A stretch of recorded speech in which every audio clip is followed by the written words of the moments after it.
Good morning, students. Today's session is for your third HR specialized paper, that is for human resource development principles and practices. Today we are going to discuss another important topic of training, that is methods of training. In our last class we discussed various objectives of training and what are the steps involved in training program. So before starting today's concept, I want to remind you what is training. Training, we can say that it is a procedure of imparting new skills and knowledge to a human resources. Or we can say that it is a method of providing required skills to a human resources so that the person can able to accomplish his or her task in a most effective and efficient manner. Training enhances the person's skills, the person's abilities and knowledges, and it fulfills the gap that arises between whatever the skills the organization require and what skills the human resources having. Generally, when an organization require more skills for performing a particular task, and it is identified that the human resources having some skill deficiencies or some skill lacunas, that can be minimized or that can be fulfilled through providing a training. Generally, training enhances the person's skills, the person's inner potentialities, and it creates a positive attitude within a human resources, and it also enhances the person's confidence level, and the person can able to perform his or her task in a most effective and efficient manner after getting training. Generally, training program is not only arranged for the new entrant but also it is arranged for the existing human resources of an organization. But the purpose of arranging or conducting training is different from person to person. Generally, for a new entrant, the purpose of or the objective of training is different. Training is different means in the training program for the newly entrant, for the newly appointed employee, or for the new entrant, the objective is to impart the required skills, impart the practical knowledge to the newly appointed human resources so that the person can able to perform his task in a most effective way. And in that training program, the trainer explains the organization's policies, procedures, rules, regulations to the human resources so that the person can able to adjust himself or herself with the organizational culture. So the training objective is different from person to person, and for the existing human resources the training objective is different.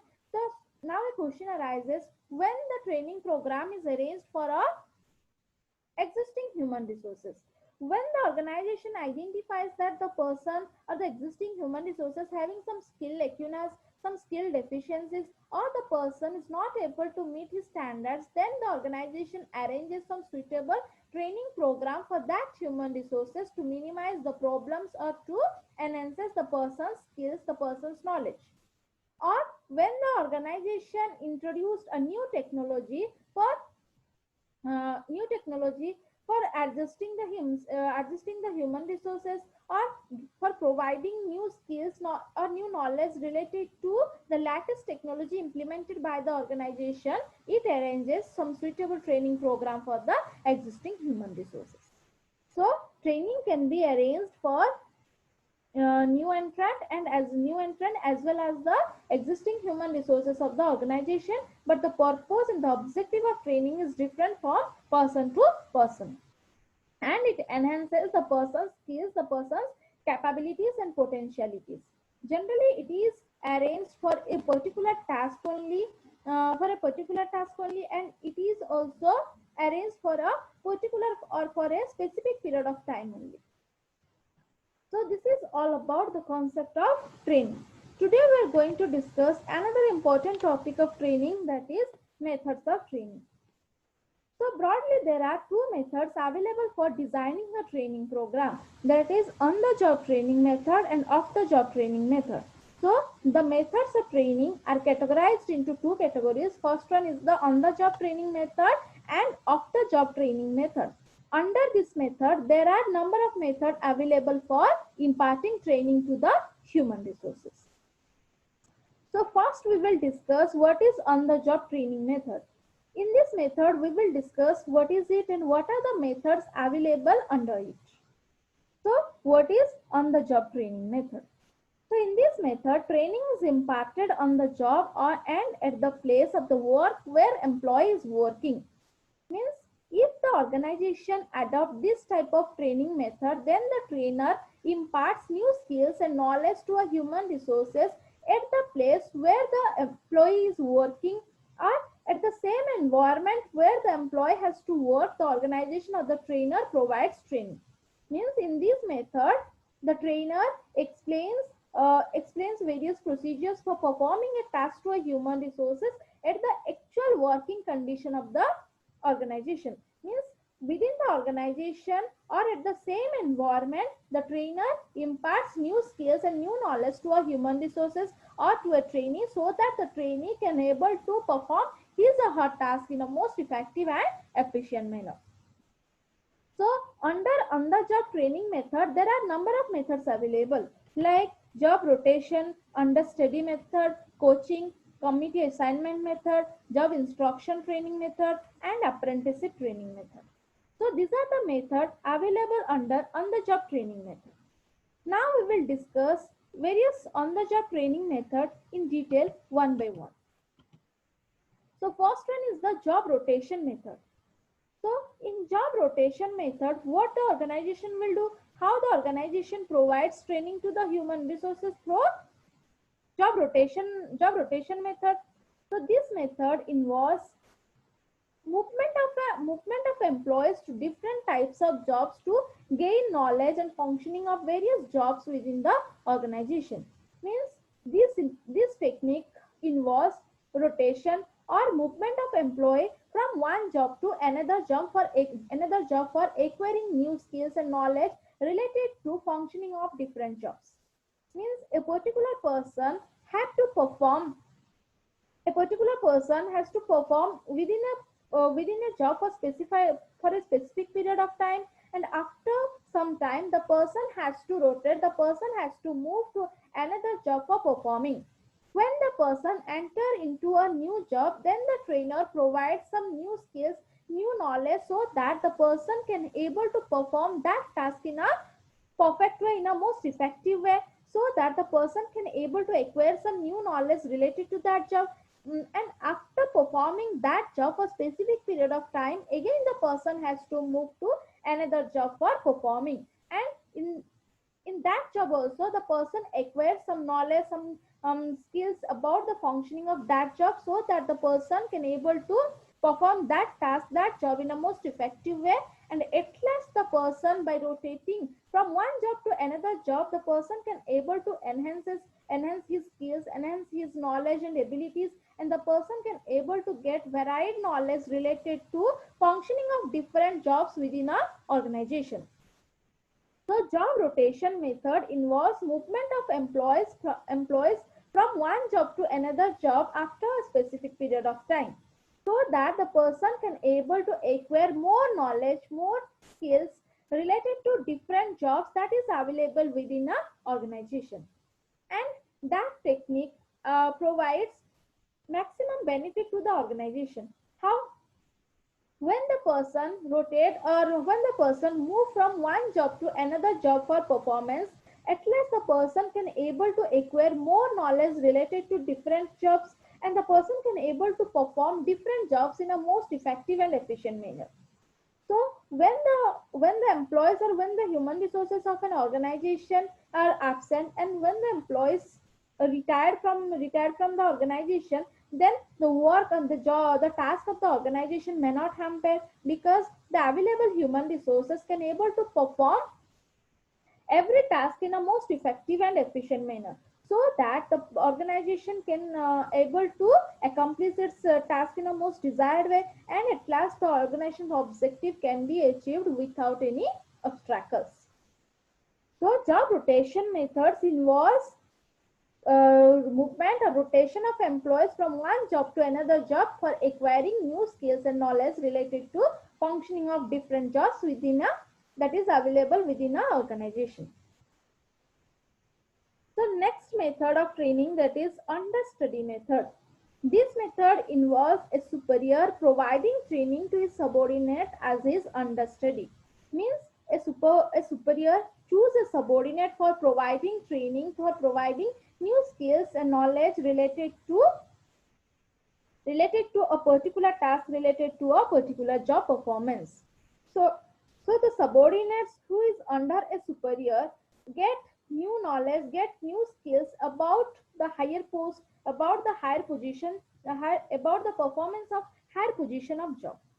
So after getting training or after enhancing the subordinate skill, the subordinates knowledge, that subordinates may be recommended to may be recommended to appointed in the higher post jobs. Means when the superior get retirement, when the superior get promoted to the higher position job, that post or the superior post can be fulfilled through these subordinates or by these subordinates, because the subordinate acquired more knowledge, more skills related to the higher post, related to the superior post, when he was under that superior. And in that period, the superior explains the required skills, the superior provides or imparts skills, knowledge required to perform that task, that job, so that after retirement or after promotion of the superior, that person is recommended to promoted to the higher post, so that the person can able to perform the higher post in a most effective and efficient manner. Next method of on-the-job training is coaching. So coaching involves teaching by a superior about the knowledge and skills of a job to the subordinates. Coaching is a method where the trainer explains or taught whatever the skills required to perform a particular task.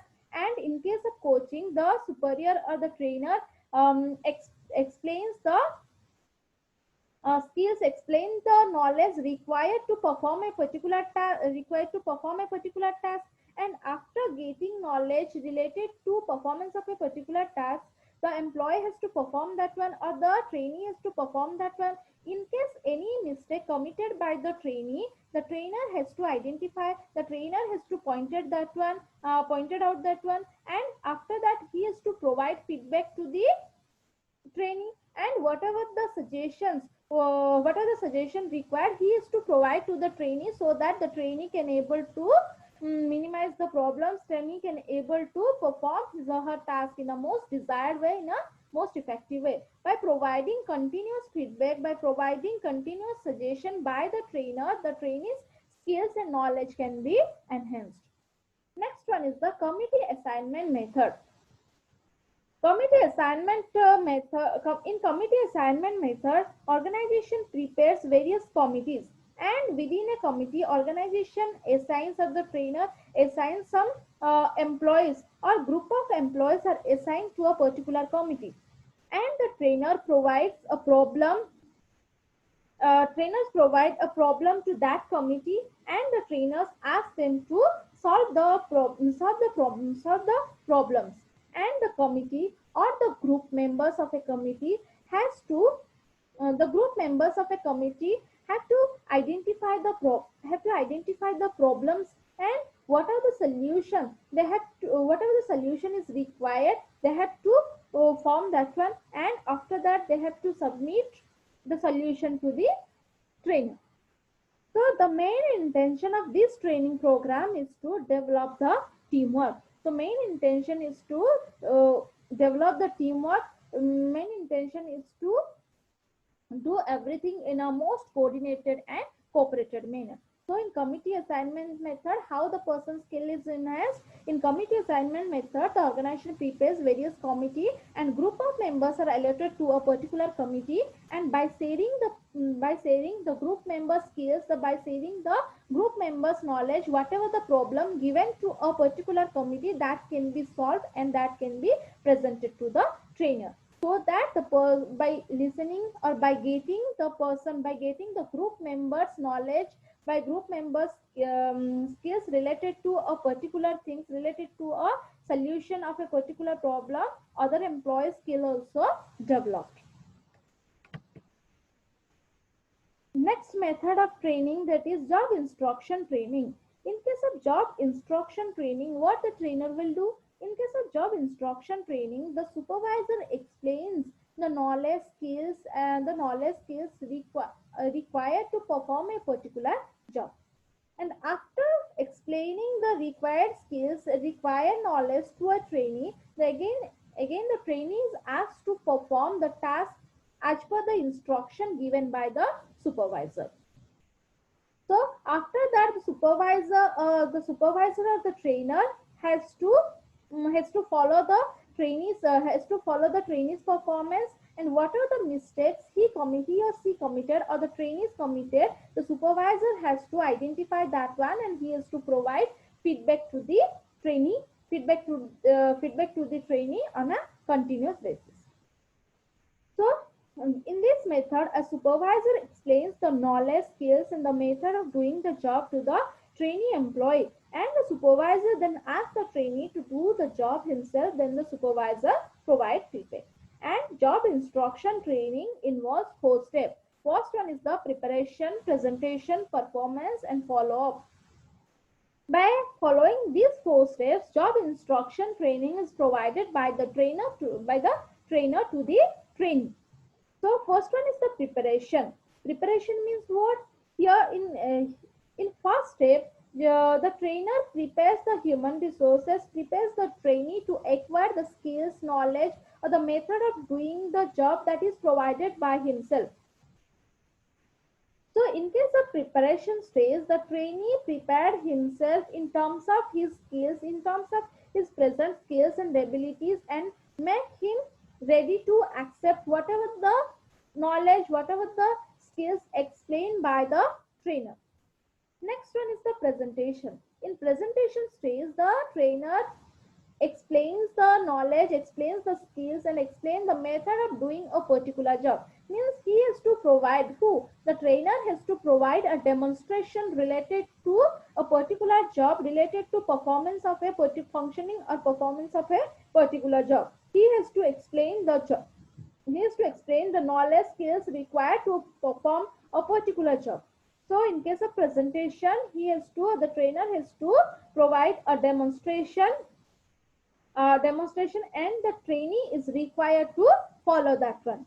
Next, performance. In performance phase, the trainee is asked to perform the job as per the instruction given by the trainer in case of presentation stage. So whatever the instruction, whatever the knowledge, skills, or whatever the methods of doing the job explained by the trainer, as per this, the trainee has to perform in the third step. Last one is the follow-up. So follow-up means what? The trainee has to, after getting knowledge, skills related to a particular things, and if he did any mistake in the job, then the trainer provides feedback to the trainee, so that whatever the problems, whatever the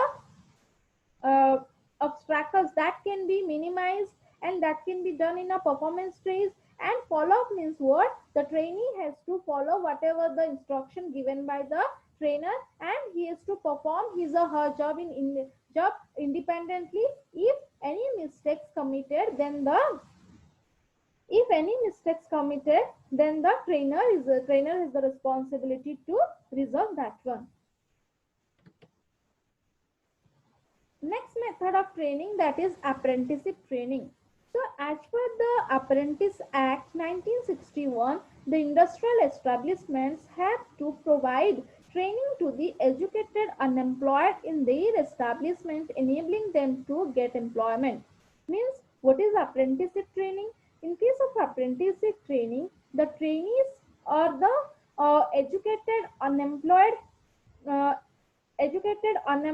candidates receives or acquires more skills or practical knowledge related to different jobs within a industry, so that the candidates can able to get a good employment opportunity at anywhere else. Means, the 1961 Apprentice Act suggests that the industry, some specified industry, industry had to provide training to the educated unemployed candidates under their industries, so that the candidates can able to, or so that it helps the candidate to get a good employment opportunity at anywhere else. So the trainee unemployed means the candidate who is unemployed, that youth are known as apprentice, and the objective is to improve the person's skills, the person's what practical knowledge related to different jobs, and that helps the candidates or trainees to get a good employment opportunity at anywhere else.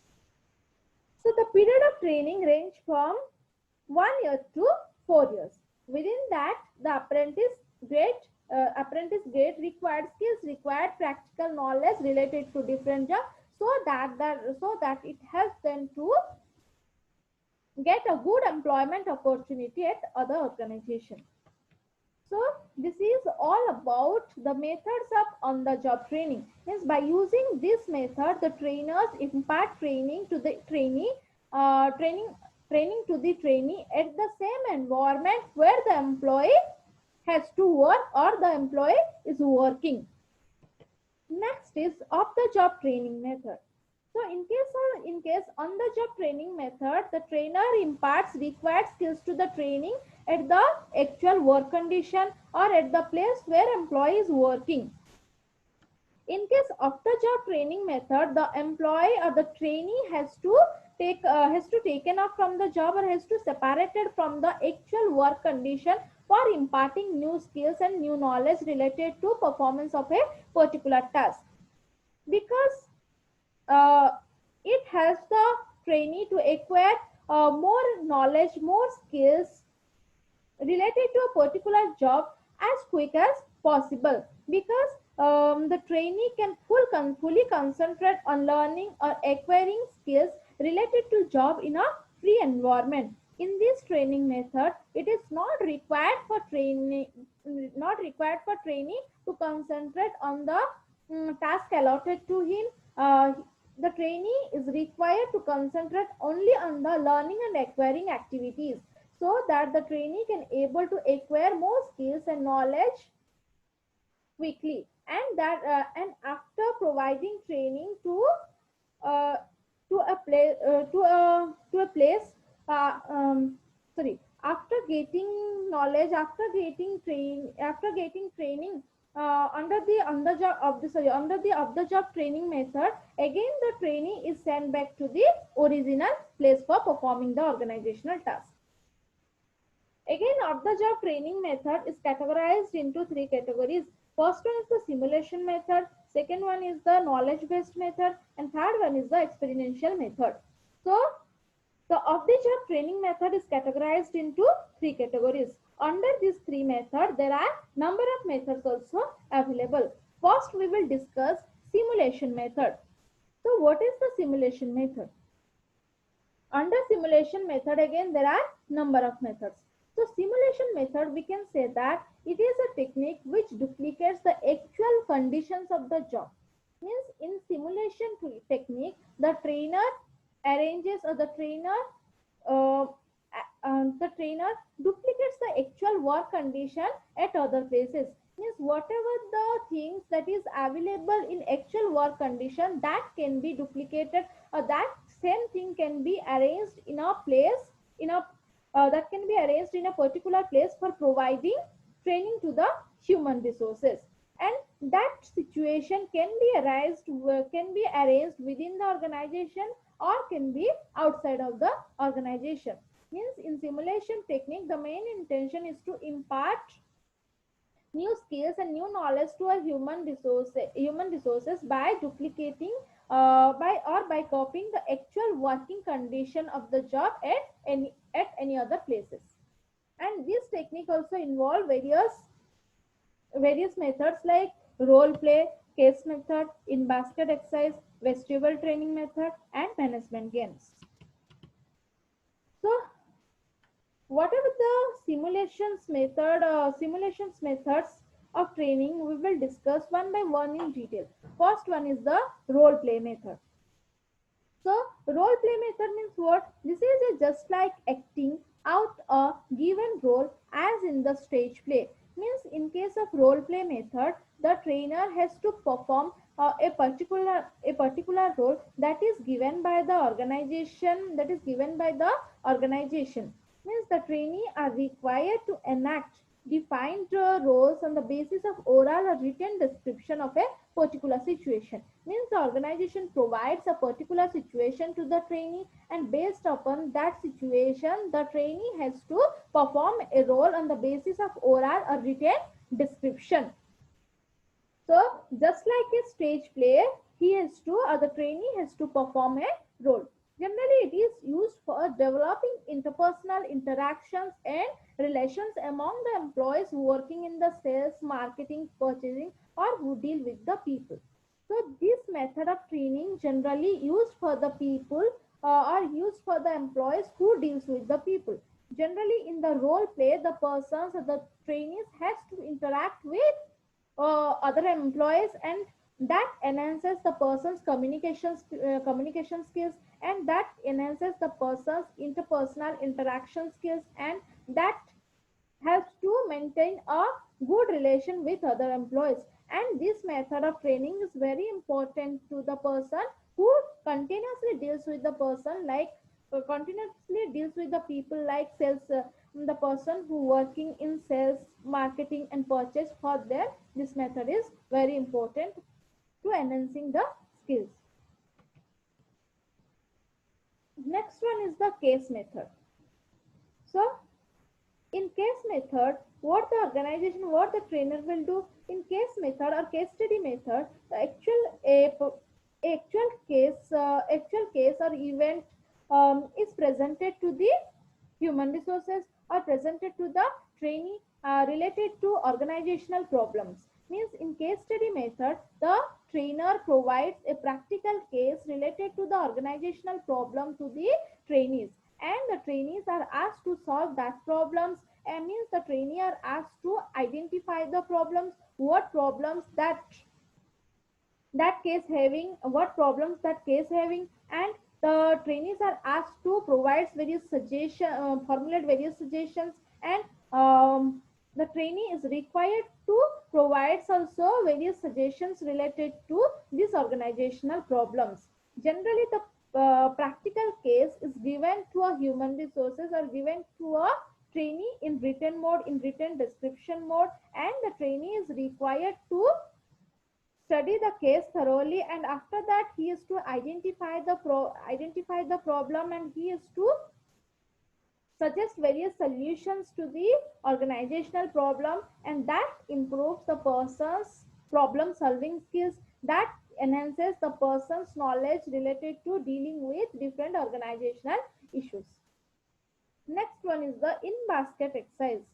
This is also called as intra method of training. The trainee is in this method, the trainee is presented with a pack of papers or files in a tray. Means the trainee is presented the trainee is presented with various files, and the trainee is asked to pick one file that is from the that is available in the tray, and the trainee is asked to solve whatever the problems mentioned in that file. Means the trainee had to take various decisions related to the problems that is mentioned in the file within a specified period of time. And after providing various solutions or decisions by the trainee, the trainer has to compare one person's decision with another person, and he has to provide feedback to the trainees, so that by getting continuously feedback from the trainer related to different aspect related to actual problem of the organization, the person's skills, the person or the trainee's ability can be improved. Next one is the vestibule training method. In this method, training is provided in a classroom where actual work situation is created. So in this this method, the trainer arranges everything which is required for performing a particular task. Means for performing a particular task, whatever the materials required and whatever the materials, whatever the tools required, that can be arranged within a classroom, and that within a classroom, and that classroom or that school is known as vestibule school. And by using the required things, by using the materials, using the tools, the trainer imparts new skills and knowledge to the human resources, and it is suitable for clerical staff and semi-skilled employees. And in this method, the trainer taught the theory part and the practical parts related to performance of a particular task. Next one is the management games. So the game in management games, the game is prepared on the model of business situation. By referring a particular business situation, a game is prepared, and the trainee are divided into various groups who perform the particular games and who represent the management of competing game. And the group of trainees has to perform the situation, has to perform the games, so that or the trainees has to solve the various problems or solve the various situation of the organization through the games, and that enhances the person's problem solving skills, and they has to solve the problems as they solve in real life situations, and that enhances the person's skills, the person's knowledge related to performing a particular task. So this is all about the simulation method of training. And the objective training also involves another two methods, that is knowledge based training and knowledge based method and experiential method. And this method I will explain in your next class.